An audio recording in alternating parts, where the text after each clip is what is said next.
2 nights ago, Donald Trump and I had our first debate.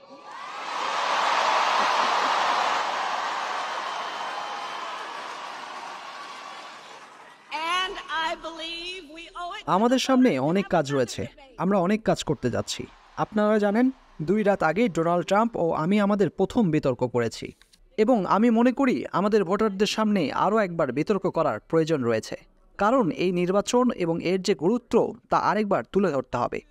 মঙ্গলবার রাতে আমি এমন কিছু বিষয় নিয়ে কথা বলেছি যা আমি জানি আমেরিকার পরিবারের কাছে গুরুত্বপূর্ণ, যেমন জীবনযাত্রার খরচ কমানো, আমেরিকায় ক্ষুদ্র ব্যবসার বিনিয়োগ, প্রজনন স্বাধীনতা রক্ষা করা এবং আমাদের জাতিকে নিরাপদ ও সুরক্ষিত রাখা। Reproductive freedom and keeping our nation. কিন্তু আমরা যখন ডোনাল্ড ট্রাম্পের কাছ থেকে এগুলো শুনিনি, বরং পুরনো সেই একই নাটক দেখলাম যা আমাদের বছরের পর বছর শুনিয়ে আসছে, যার কোনো নতুন পরিকল্পনা নেই।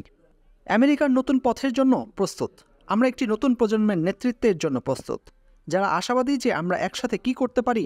এজন্যই ডেমোক্রেটিক, রিপাবলিকান ও স্বতন্ত্ররা আমাদের প্রচারণকে সমর্থন করছেন।